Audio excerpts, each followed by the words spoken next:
TikTok is currently facing some challenging times, as it is at risk of being banned in America and Europe. While millions of people still enjoy the platform, many have witnessed its dark and disturbing corners. These corners are often hidden in plain sight. This video aims to shed light on these dark aspects of TikTok and show you the reality of the platform. I have created this custom iceberg chart covering various different topics that you may encounter on this site. So this site isn't only about TikTokers, but it's a weird mishmash about all the dark things you can find on the site. This is also a reason why I found it a bit difficult to have a specific order of the chart, but I hope you will enjoy the flow of the video and how the stories unfold.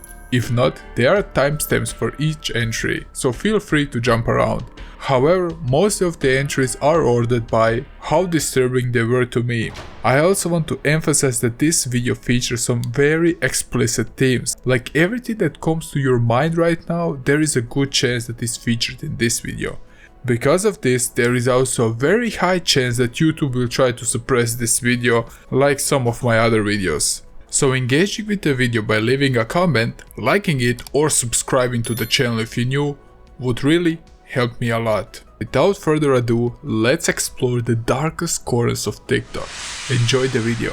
Anacondasins, face and quotes will haunt you for quite some time. At least that's how it was in my case. I kind of wanna prepare you for all the gruesome stuff we will be looking at today, and there is no better way than start with this user. Her fame started way back, when she was at one gathering of Minecraft, which is also known as Minecon, where she was still very young and not so innocent, as we will discover later on. She was put on stage to ask a question, where she awkwardly promoted her father's Mindforged site. This video is considered a bit of cringe, but you're here to be the judge. Hey.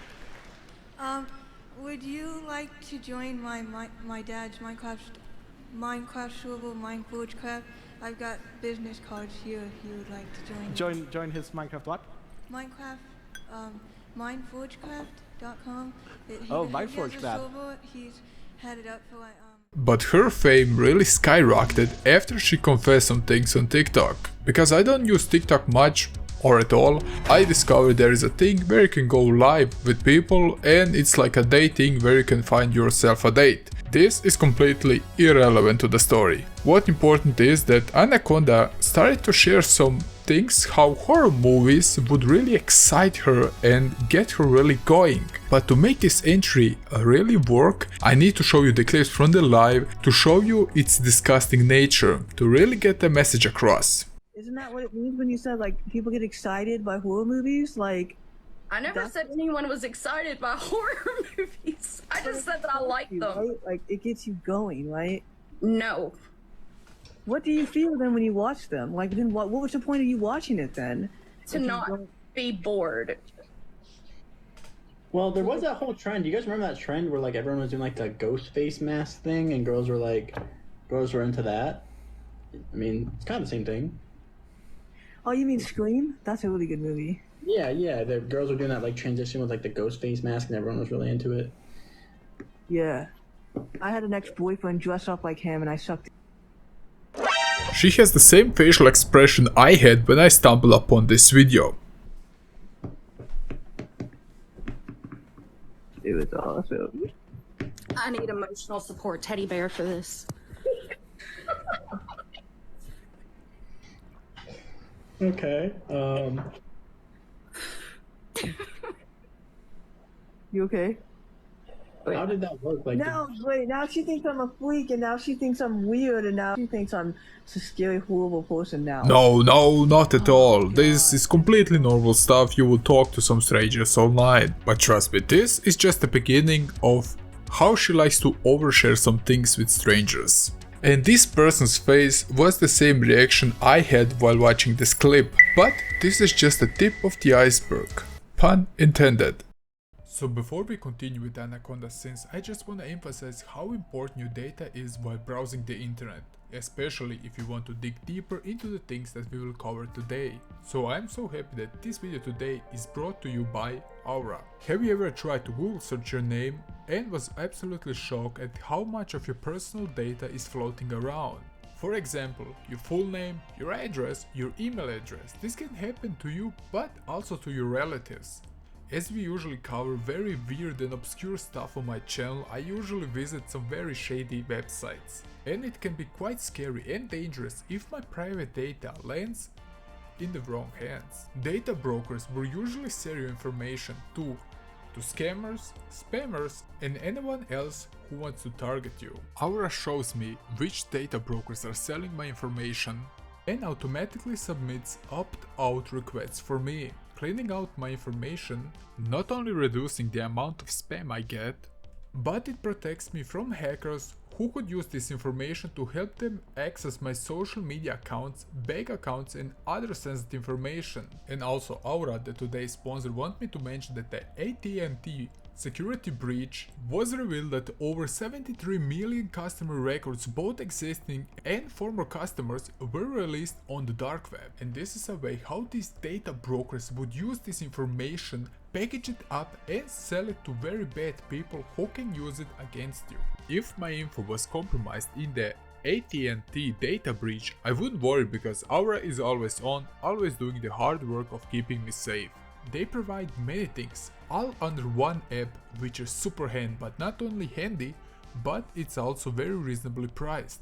So if you value your privacy, go to https://aura.com/snorky so you can start your free trial. The link is in the description, and thanks once again to Aura for sponsoring this video. She also started to comment if you would ever get excited by seeing animals hitting it off and seeing animals eat each other. Like, you've never been excited by like watching the animals like kill each other and eat each other as an animal? Like, that's never happened to you when you watch the Discovery Channel? The problem with Anaconda excitement about the animals is not your typical excitement like you saw a dog and you want to pet it. Yeah. But more in the way when you see your boyfriend or girlfriend. I mean that type of excitement. Oh, that reminds me of a story. There was this guy that was a hunter that would that would unalive deer, and then he would, you know, do it with them after the unalive. And I'm like, okay, you know, if no one else was around and no one was around to see it, and you're alone in the woods, and who cares? I mean, if that's something that you're into and you're like alone in the woods and it's just a deal, as long as you're not doing it to people, you know, right? And it's already unalived, and you were gonna like eat it later, like you were gonna gut it and eat it, so you're gonna eat its deal meat and stuff like that. And like, imagine the glorification of being able to hang those antlers on the wall, knowing that you had that intimacy with it, as well as being able to eat its meat and being able to harvest its skin and being able to make a jacket out of it. Like, that would be awesome. Like, to be able to wear that stuff. I don't know where she gets these stories from, but I never heard from any hunter I know in my area to do such things to the animals they hunt down. And to say that she is a bit delusional is an understatement in this case, I think. Wait, what? You know that's illegal, right? That's why it has to be done when no one else is around. That's why it has to be done. That's why some people do it and they just never tell anyone. Duh. Now comes to probably the nastiest part of this whole entry. Have It's you like- known that? It's like my ex-boyfriend who was 45 and wanted me to have sex with a dog, but I didn't do it. And he told I don't me he believe didn't that. do it with his dog. I don't believe that. He did it with his dog. No, I think you did it with the dog did it with after him. this conversation. I never did it with the dog. No, I never did it. Because the dog was scared of me and did not want to do it. He would put the dog on me and the dog would run off. Yeah. I didn't want to do it either. It was weird. Like, and that's a little too far. Like, You're just sitting here talking about wanting to do it, and like you're just saying you didn't do it, but I think you did it. It is completely crazy. She publicly admits to be associated with such a boyfriend who tried to push their dog to have intercourse with you, and then you state something like this. I need therapy. it doesn't matter if your eyes is closed. Your eyes is closed. You can just think it. You can just imagine it's a man with a giant penis.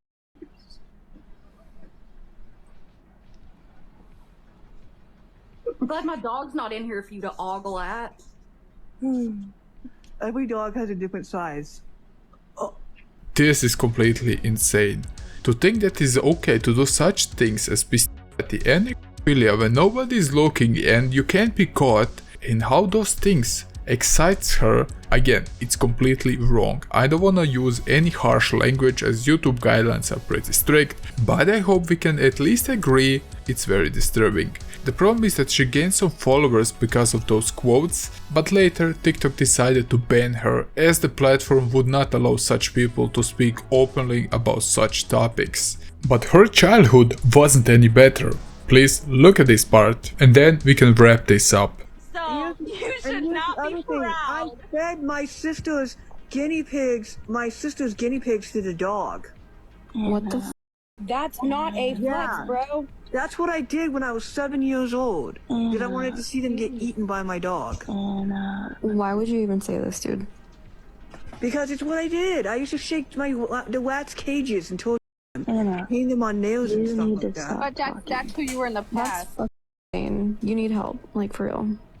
Yes, she basically crucified rats for fun, and Anaconda's actions are very concerning to say at least. After the police investigated her, she made somewhat of an apology video where she explained how this was her type of humor, thinking about herself of an edgelord and that she has the right of speech. I don't know what to say about this entry anymore as it left me quite speechless. Especially when I see how excited she was while speaking. This is the perfect way to start this video, I think. The second entry is about a dangerous challenge that surfaced online in 2022, a trend that has taken 3 young lives unfortunately.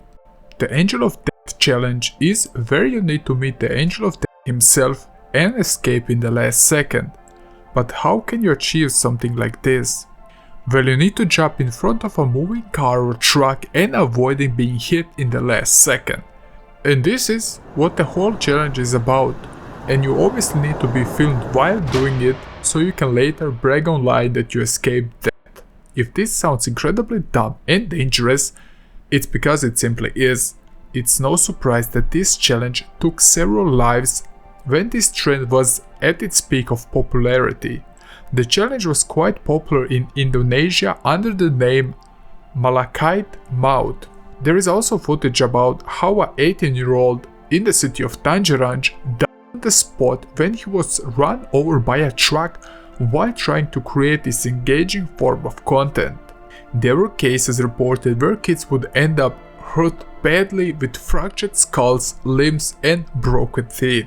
An incredibly dangerous trend that has taken 3 lives as far as my knowledge goes. I didn't want to include any other trend because there were some dumb stuff like shaving your teeth at home and other stuff like that. But I think this disturbing challenge deserves a place as there are now few drivers in the world who have not willingly taken lives of young children just because of a TikTok trend.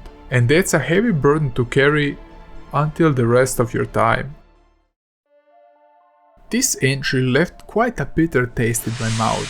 The Kira case is a very heartbreaking story of a fake friendship, but in the most extreme case possible. And this story is just an example how extremely careful you need to be of whom you trust. A crazy world we live in today. Meet Kira Hart, a very ordinary 12-year-old girl. She was invited by Risha and Shaina Gretsch and their friend 𝙀𝙭𝙥𝙧 Denman for a sleepover. Just to keep in mind, this happened because Kira's friends felt bored and wanted to have some fun. So can you tell me, what do you usually do when you're bored? I hope it isn't torturing someone as this happened to Kira. Just someone, kind of. I don't know if it was like keeping hostage or something, because I just walked out and she was at the house. It's Kira, and she was at the house, and we just pumped her, and we were watching her for these 4 hours straight, and it was funny as fuck. So she's like full fuck, like all of a sudden your photos of her face. They're actually monted, bro. This poor girl was tortured for 4 hours. They would stomp her head, hit her with bottles, they tied her up, slammed against doors and walls. and they even cut her with a knife. The most disturbing thing is that the girls were in a complete denial that they had done something very wrong, mostly even lying online about it and what happened. I'm not sure if I can show you the picture of their aftermath. Can you even imagine that your friend invites you to their house and just beat the living shit out of you? Also, this picture was taken by the girls to make fun of her. This is literally attempted murder, assault, kidnapping and torture all at once. Is this the parents' fault for how the girl was raised? As far as my research goes, she made a full recovery physically and I hope mentally.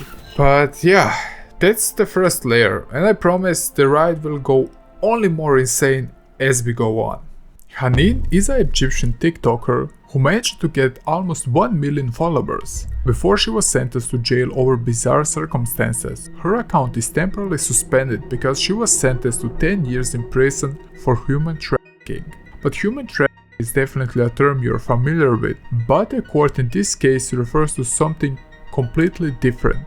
But I would consider it equally disturbing in its own respective way. So this TikToker would preach online about women's rights and how they are abused and mistreated in their own country. It started as a spark that turned into a wildfire as its popularity grew online. The Egyptian government didn't like this one bit. Women who do videos like this would often get heavily criticized by the government and even punished for the way they dress, act, and how they use social media to earn money online. But how was Haneen convicted for human trafficking, and how is this all connected? In 2020, Haneen and another influencer named Mavda Adham were arrested and subsequently sentenced to 10 years in prison for attacking social values in online videos. Haneen then uploaded a video on Instagram explaining how women could earn up to $3,000 by creating videos on various online platforms. Basically, they don't need to work 9 to 5 to earn some money. However, local authorities interpreted this as promoting women selling sex online.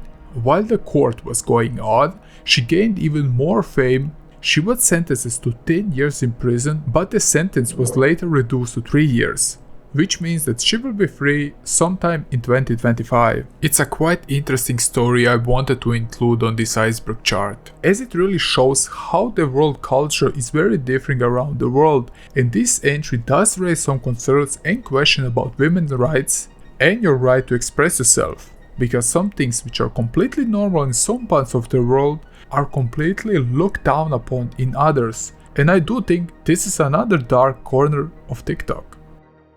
Cara Santorelli was from Florida and she attended the Northview High School and was a senior just few months away from finally graduating. She was a very positive girl and was quite popular in the school. Cara had also a TikTok account where she would post various videos, often lip-syncing to various songs and making random stuff with her friends. And there was a particular video that went viral.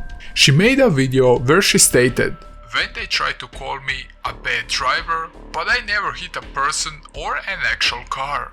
This 6-second long video clip managed to get 15 million views, and because of this, Cara would reach 44,000 followers on TikTok. The 18-year-old Cara posted this just 6 days before her car crash.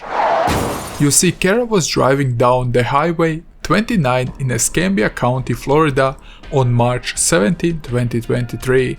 As she was driving along the highway, suddenly the car from the opposite side would switch lane and would hit Cara head on. Cara's Chevy caught fire and both of the drivers died that day. Sadly, I didn't find out why the other driver was in the wrong lane, but it's sad to think that a young life was cut short without being guilty. And how she posted her viral video just 6 days before her death is really haunting. To wake up from. We all kept hoping and praying that somebody would come in here or call us and say no, it was a mistake. This is a rabbit hole shrouded in mystery, and it's once again just a proof of how the most twisted cases could be hidden in plain sight. When I started to research this, the first thing I stumbled upon was a subreddit r mystery, where a user by the name of 𝘾𝙗𝙚𝙧𝙗 has written something weird. Baby Totu, the child goes through a dramatic behavior shift surrounding suspicious people. But who is baby Totu in the first place? The story takes us to Baku, Azerbaijan. The origin of the account translates to House of Love. This account would post various videos about a small girl called Totu. There were many videos about her, and as the time went on, the child would undergo some weird changes which were noticed by the viewers. In one of the videos, the baby seemed terrified and she was shaking. As we could find out, House of Love was a shelter for orphan children. People started to dig deeper as the Totu video went viral. Soon they would discover something very alarming. They would find out that the small children would often be around suspicious adults and even having weird wounds. The woman who ran this shelter, 𝙀𝙭𝙥𝙚𝙧𝙩 Gasimova, changed the name of the channel and herself. But this didn't stop dedicated people to find more allegations thrown against her for abusing and neglecting children in the shelter. And it's once again a case where the children put in the front seat to gain attention for monetary gains. There is no other way than to call this exploitation of children. Remember that those videos would get over millions of views each. Often the children in the videos will look completely shocked and traumatized. People would also notice that the children would have burn marks by cigarettes, wounds caused by pinching, and even children with hair loss, which could be to high stress or just being pulled by the hair too hard. There were also some misinformation floating around, and again the scope of the situation is surreal and quite deep, as many popular people would also hang out there. People speculated it's sort of a cult type going on, while other people think they visited children to help them. It's quite a case, but it presented me a whole lot of headache because of the language barrier. But what we can say for a fact is that the shelter was under investigation in the past for neglecting the children.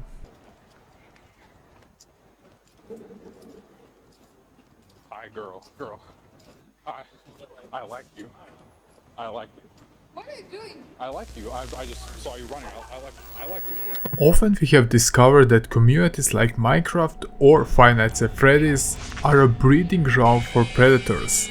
These adults are always in search for a good time, but not in a positive way. These predators made their way eventually to TikTok with their complete insane wishes and desires. We have discussed so many individuals on my 5-hour-long iceberg chart about the worst YouTubers out there, but TikTok has their fair share of them also, and I want you to introduce to one of the most dangerous out there.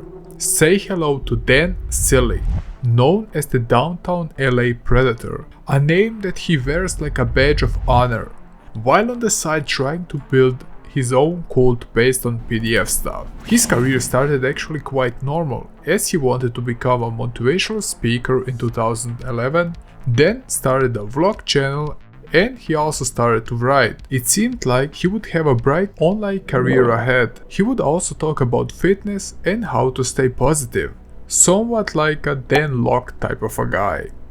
But this would spiral down quick and hard, and it's completely insane where the story will lead us. So buckle up. In 2015, he started to openly speak about a lot of things that left people stunned. He would say things like how the world we live in is completely corrupt and how the women are living a bit too safe life in this day and age, how there are simply too many policemen around, and that things were a bit simpler just a few decades ago.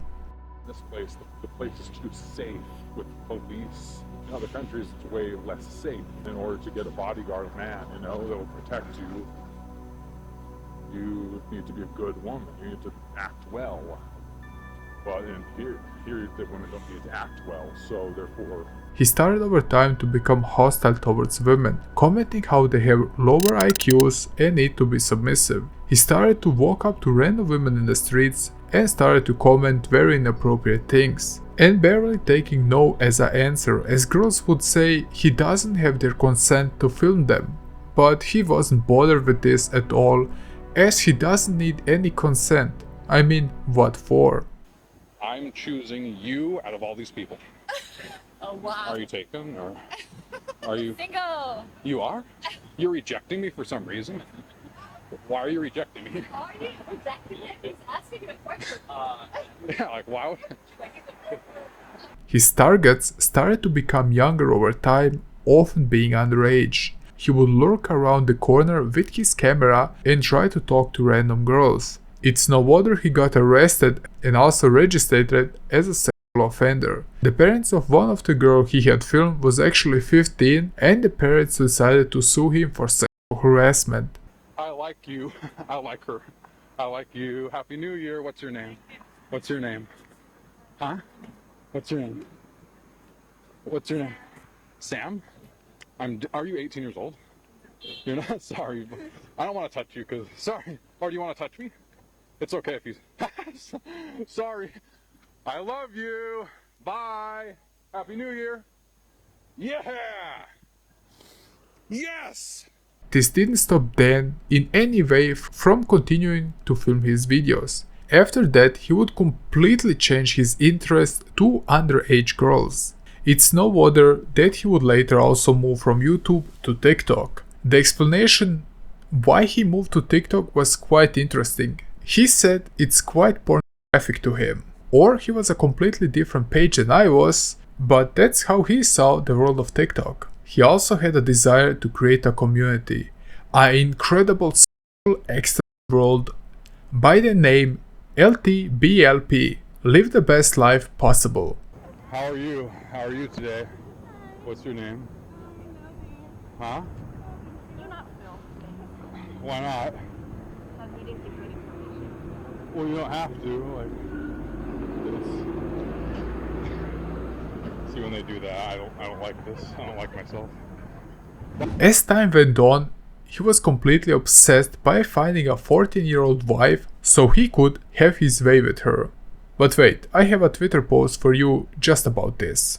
At my wedding, streamed live, the bride is white, gorgeous 14-year-old, a virgin, has never kissed a boy before, and her father/mother, relatives, and entire social circle all desire for me to engage in a intercourse with her and are hungry to watch her ecstatically give birth alive. If this isn't a proof of how off rails this guy was, I don't know what is.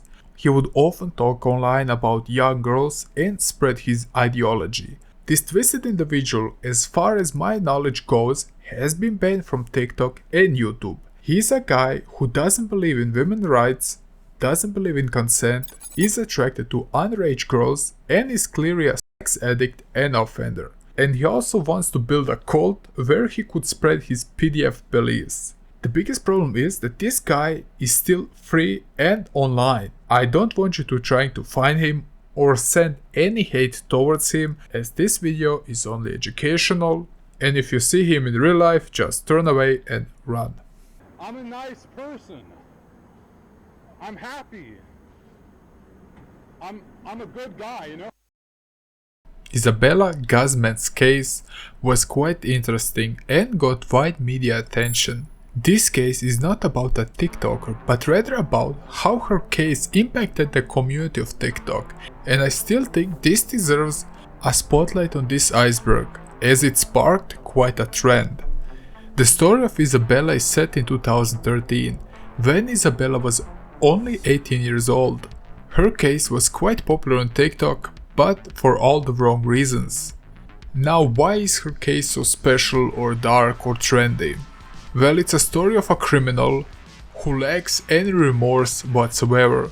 TikTokers would often say that this girl is actually cute and there is no way that somebody so good looking could do such a terrible thing. This sparked even a trend where young girls who look like Isabella would dress up in yellow jumpsuit and trying to mimic her infamous facial expression in the courtroom. This was also the time when Eva Max released a song Sweet But Psycho, which was often used in these videos. In sort of a way, it seemed like people put her on a pedestal, with many girls mimicking her behavior without even knowing her full story. And this is where I come to place to tell you the disturbing story of Isabel. Isabel was from Colorado, and her parents divorced when she was still a baby. She would at first stay with her mother, but Isabella hated the idea that her mother fell in love with another man. they would often argue and get into fights. Because of that, she felt isolated and somewhat abandoned as her parents divorced. Her mother could not stand the fights with her and would send her to her biological father. In her later teen years, she would move back with her mother and stepfather, but her attitude issues and the hate towards her mother didn't go away. She started to even send some very cryptic messages to her mother. She was so concerned about the messages, she even called 911 and reported her and claiming she needs some kind of protection.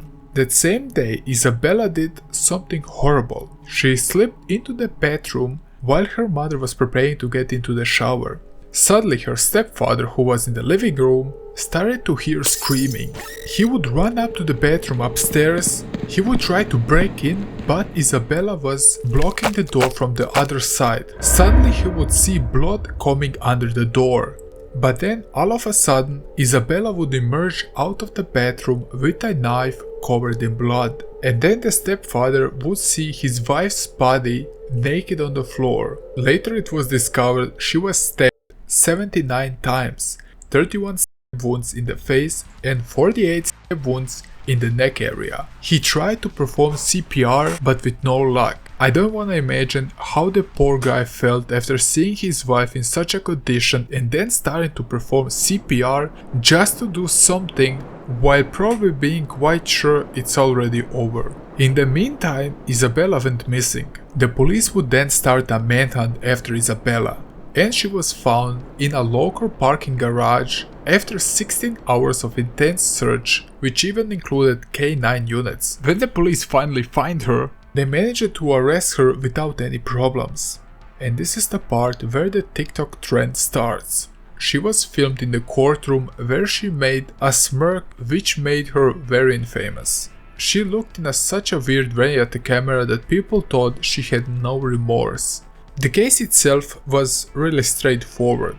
They knew who did it and also found the weapon. Isabella stated not guilty by insanity plea and the judge accepted it, putting her in a mental institution. And she was diagnosed with paranoid schizophrenia. I was not myself when I did that, and I have since been restored to full health. If I could change it or if I could take it back, I would. But we need to talk about something that almost jeopardized the whole case. There is a very infamous police interrogation where police officers, lost their shit while questioning her. Many criticized the both officers to be very unprofessional, mostly because Isabella was not Isabella, but rather Samantha Gonzalez, and she was 15 years old. It's a very interesting video to watch if you want. I don't want to dive into the interrogation video, and I feel this is quite enough for this iceberg entry. But yes, this is a very dark part of the human history which made its way into the spotlight one more time via TikTok. No. You're not getting out of jail. It makes me physically sick to look at you. Do the DNA test that will prove me. Don't tell me how to do my job. The Crazy Cat Lady is an entry that many believe to be nothing more than just a hoax. It starts with an unknown person who was spreading and showing their cat skull collection on TikTok and Omegle. Because the video started to show up only to a small circle of people, they didn't believe this was true. But when a big YouTuber called 𝙀𝙗𝙧𝙗 from Some Ordinary Gamers, a guy who we mentioned a few times on this channel, made a video about this, the picture completely changed. I saw this comment on one of your recent videos, and I'm hoping that you see this to shed light on it. I don't know what can be done about this, but it is despicable. There is a woman going on Omegle showing cats in their black skulls. People are calling her Crazy Cat Lady. Multiple groups online are trying to track her IP down, but her IP changes very frequently. Yeah, we'll get on that in a bit. The Crazy Cat Lady appears to get on Omegle from 12 AM to 2 AM and uses the tag furry. Ooh. This was also the time where Netflix dropped a series called Don't F with Cats, which subreddit became the main gathering area for all the people who wanted to investigate this crazy cat lady. People even managed to dox this individual, but to the lady's luck she had a VPN and the police raided somebody's random house. Because of this, 𝙀𝙀𝙧𝙗 made another update video stating that you should not attack people directly and play detectives. and leave the work to the professionals. As you expect, Reddit users didn't stop there. The good thing is that the crazy cat killer, as she was dubbed, was arrested on 3rd May 2020. But this leaves the question of how she was found, as people were very upset to see cats being gagged and alive, even fed to the dogs sometimes. The cat lady would use multiple accounts on different social media platforms to confuse people and to cover her tracks. But despite using different accounts, she had few things that were related. Just a side note, she would also use other people's images to throw off any lead towards her and her real identity. But as people started to research, they would start to record everything that would pop up on her fake accounts, and over time they managed to pinpoint the exact location of her house and the person, and of course her identity. Then something quite weird happened, as the cat lady would go live on Facebook, which only confirmed the information they gathered. The investigators would then send all of the information to real investigators and the authorities. People first thought of her as a professional taxidermist, trying to create a dark aura about her account to gain fame. But as it turns out, this wasn't the case, as she was really a crazy cat killer. And this is just another proof that you can witness the most dark and bizarre things directly on your feed. Sadly, many copycats have started to recreate this trend and repost the videos. So make sure you always report sites and videos like this.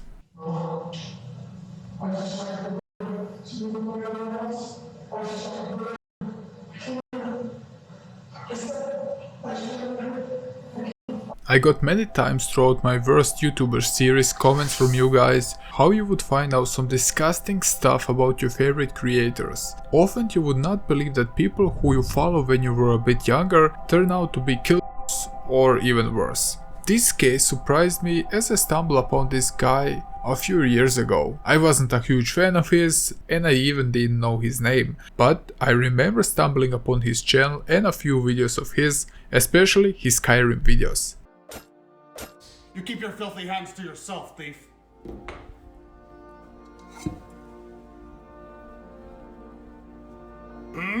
Someone there?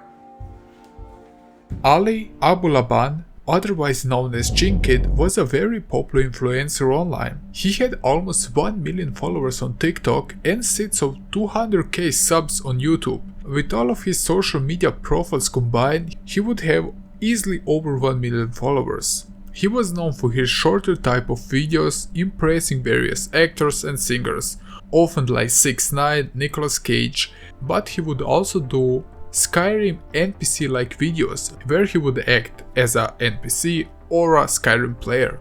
Now his YouTube is still up and his TikTok is deleted, I think. I stumbled upon his TikTok channel, but I think that's the real one because he wrote in the bio, "I'll be back." But the most important aspect of his whole persona was mimicking Tony Montana from the 1983 cult classic movie Scarface.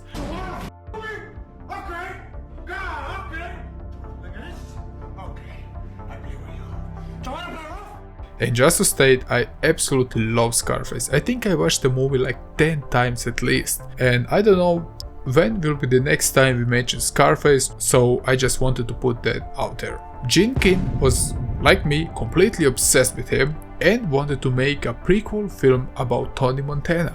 He stated he was destined to do it. This whole Scarface act was very common back then as well.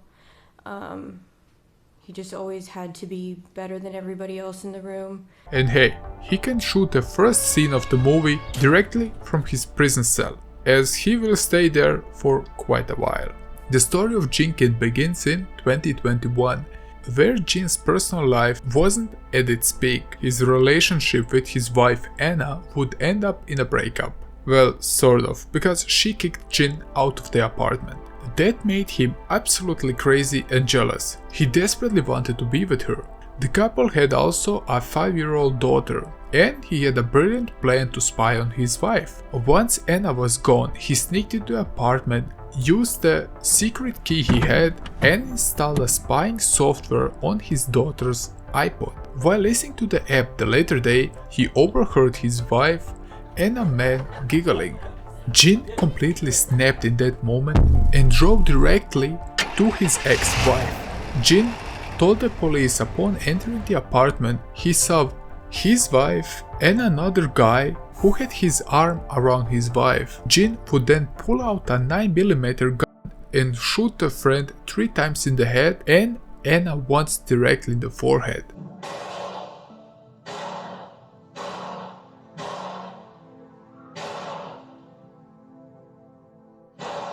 After allegedly fleeing the scene, he picked up his daughter from the school and at some point he even told her, "I heard mommy." Even if this case happened a few years ago, just 5 days prior to writing the script, CBC 8 San Diego released that the trial of this TikToker has begun. Or better to say, it's still going on. Why is he still not convicted? Where apparently Anna drove him over the edge and even introduced him to drugs, lying to him and making him jealous with a relationship. His defense attorney stated that she knew every weakness of him and that she used it against him. I don't think it's the question if he will end up in jail, but rather for how long. Mr. Bullabot, I need you to stop. My life is destroyed! Mr. Bullabot, I need you to stop.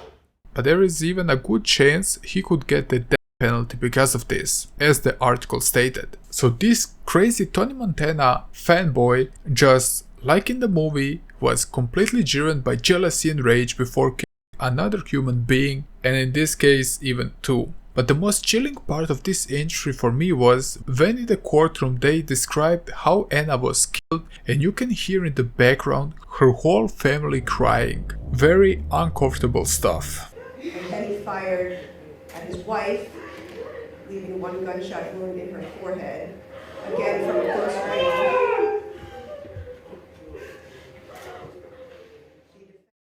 There is a good chance that you already heard about this viral story, but I don't know how much you know the backstory of the Ughhenry TikToker. Even if this short viral video is quite disturbing, the backstory makes it even worse. But for the sake of this video, I will explain you the whole story. So, have you ever heard about an app called Randonautica? It's an app you can install on your smartphone that generates random coordinates for adventurers. The app would give you a specific interest point that you can discover if you dare to go on an adventure. Many times people would comment how the app would send them on some very spooky and strange locations. The story leads us to 2020, when a group of teenagers used this app while filming TikTok videos along the way, stumbled upon something quite disturbing. The app would lead the teenagers to the eastern side of the Aleki beach in Seattle. The group of teenagers, upon arriving at this location, found a mysterious black suitcase thrown between the rocks. It's quite unusual that the app pinpointed a random suitcase located somewhere on the beach. They first joke about it, how the suitcase would be filled with money. But as they opened the suitcase, there was a black bag in it and they felt a horrible smell. They immediately called 911. When the police arrived at the scene, they opened the bag and in the bag they would find chopped up body parts. The forensics would later find out that the bag contains 2 different people and there were other remains scattered in the ocean. The police would later identify the bodies belonging to a 27-year-old Austin Vanner and 36 Jessica Lewis. Forensics could tell they were beaten up and shot before dismembering, and their disappearance was a complete mystery to their family.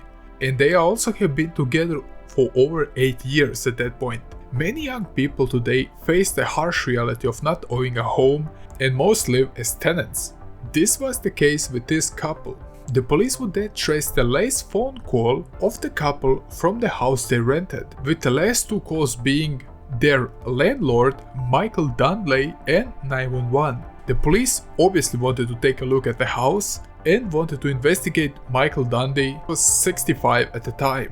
When the police took Michael in, the neighbors were in complete shock, as he was the friendly guy in the neighborhood and nobody could believe that Michael would harm a fly. His attorney, managed to even get 11 letters from the neighbors who would write how of a nice guy he was. But don't let this nice elderly man fool you, as this old sack has a long history of crimes. In the 90s, he did Grand Theft Auto, drugs, trafficking, and to top it all off, he got a restraining order. Can I be more specific? Yes, his daughter filed the report as he molested her for 8 years. He raped her, forced her to share a bed with him, and even drugged her.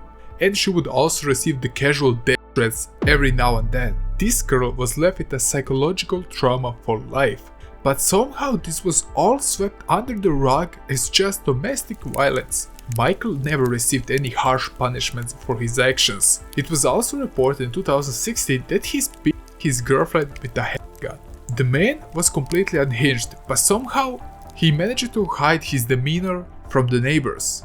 But his abuse didn't stop just there. He once beat his dog to death in front of the couple with a hammer as his dog tried to get to his chickens. The young couple was completely terrified of Michael. And also he charged them for one bedroom of his house. What is another madness on itself? But why would Michael kill the couple? This is because when COVID happened, the couple faced some financial troubles. And Michael didn't want to hear about this. And that's the only reason apparently why Michael killed them.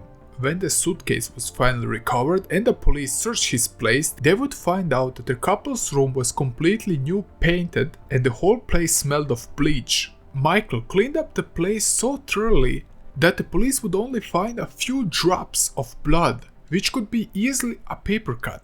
But thanks to God, love still managed to get him. He was found guilty by jury on December 6, 2022 and sentenced to 560 months in prison on Friday, April 7, 2023. This story is completely insane. It's definitely a rabbit hole, which all started with one TikTok video going viral. And it's actually a nice end to this story, as that simple viral video managed to get a criminal convicted. There is a lot of mystery surrounding this account, and it went completely viral with many people reposting this. Mostly degenerate people who think this is cool or I don't know what else. This video starts very normally and just few seconds later it would escalate dramatically. The first thing you would see in the video was a girl who started to dance. And then you will see a man with latex gloves started to cut her throat and basically started to beat her in front of the camera. There is so much information floating around, but from what I have found out, this guy was apparently a 19-year-old guy called 𝙀𝙭Bellucci, originally from Iguana, and started his criminal career at 15 years old. She snitched on him because of something and he decided to take revenge.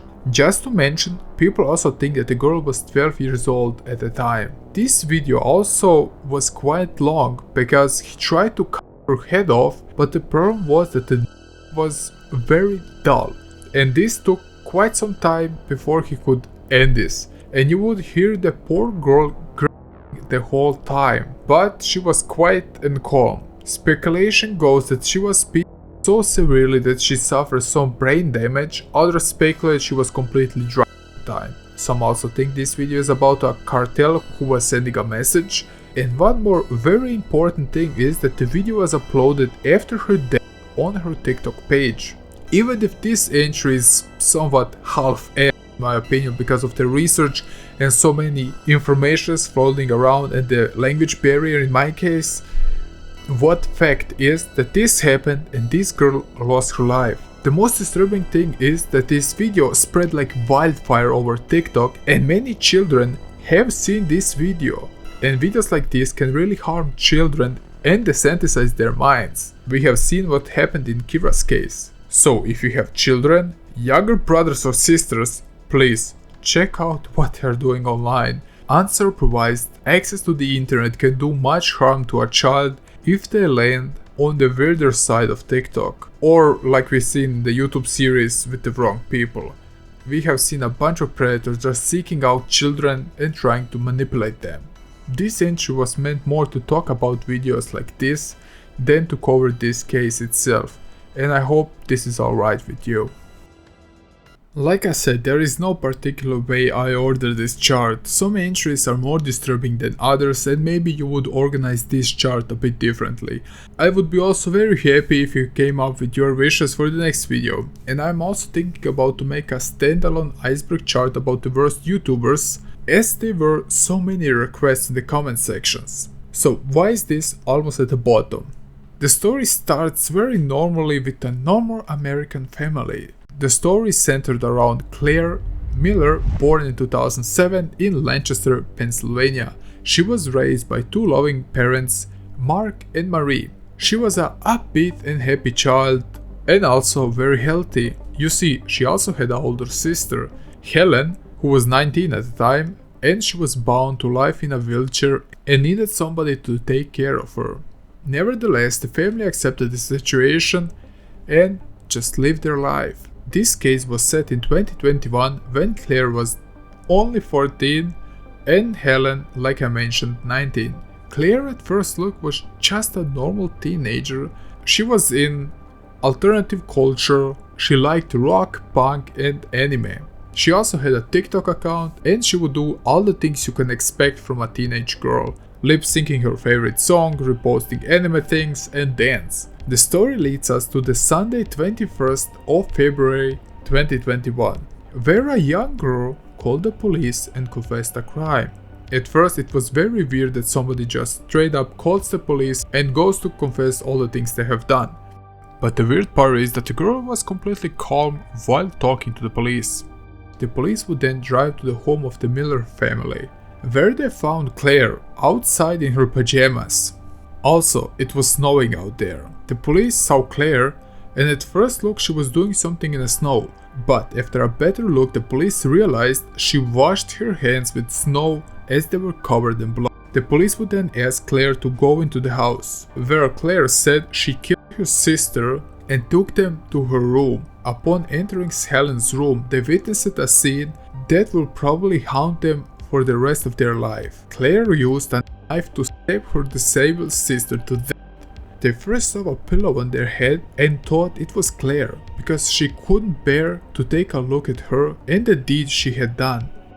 But this wasn't the case. She told the police she just wanted to make it sure she was 100% dead. The parents were asleep at that time and didn't know what happened. As this whole fiasco unfolded, one of the policemen thought it would be nice to bring the girl a McDonald's meal. I mean, it isn't something wrong to do.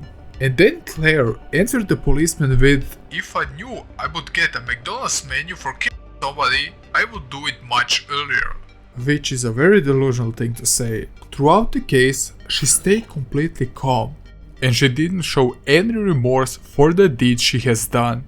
Pennsylvania would immediately throw her into adult prison, as every homicide in the state is treated as an adult case. They started to dig a bit deeper into the case and found that she felt like she was in the wrong body and she had identity crisis. It was a case that was back and forth between the court and the doctors, as they didn't know where to put her.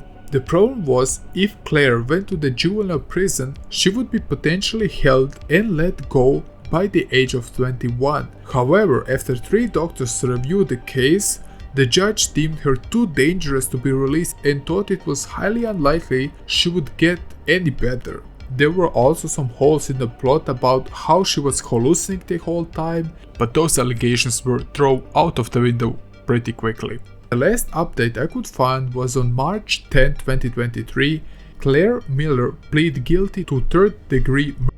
Even if she was ruled as mentally ill, she was not mentally disabled, and she will spend between 12 and 40 years in prison.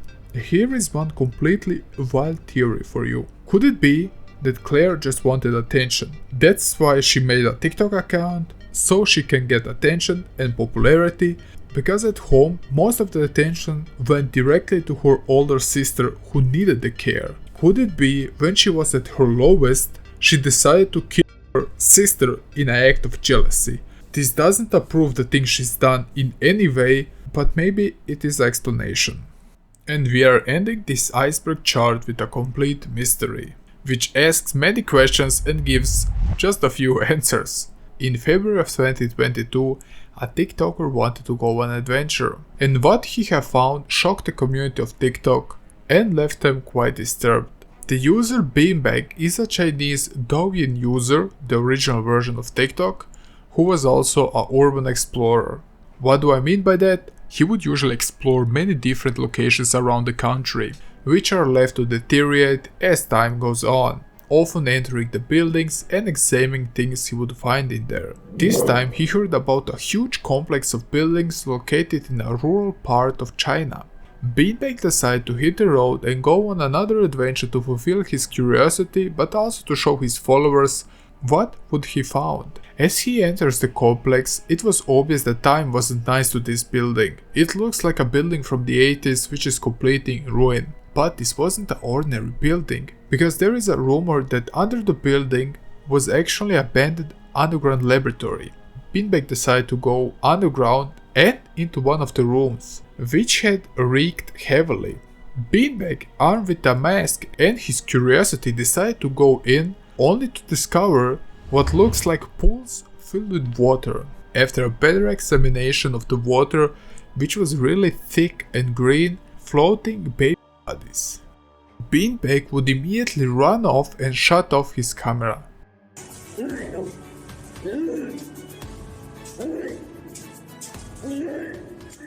As this video would spread around, the internet would comment that perhaps these are movie props that were forgotten and never picked up.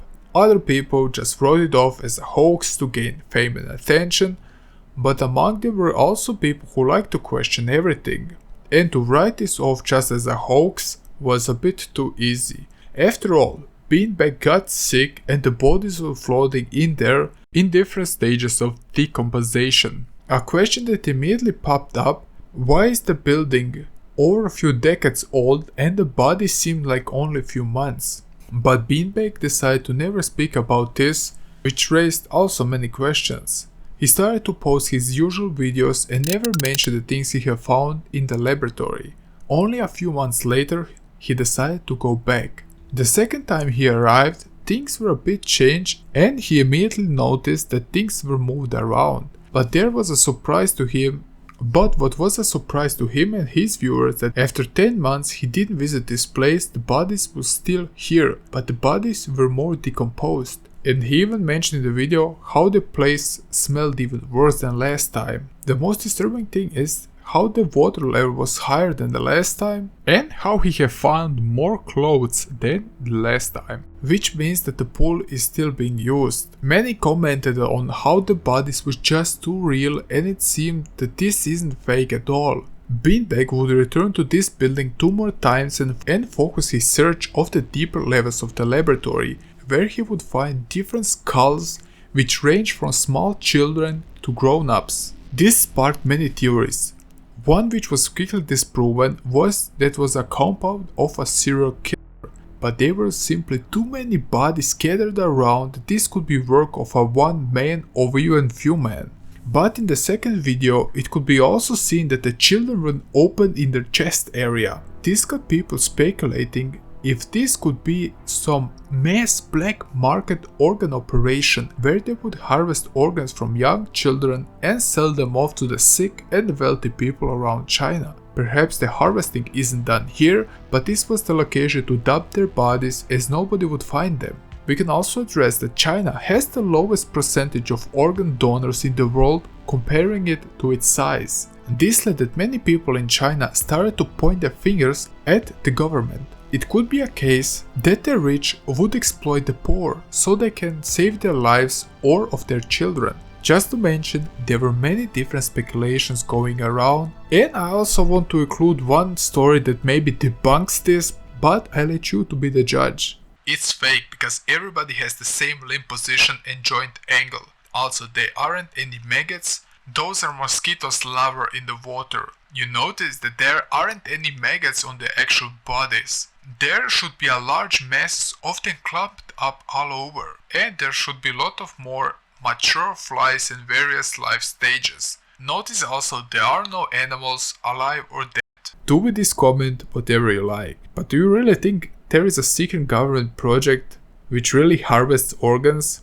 After all, do you know about the horror story of the infamous Unit 731, where the Japanese used the Chinese people as guinea pigs in the most horrible ways impossible? Well, if not, oh boy, do I have a video for you.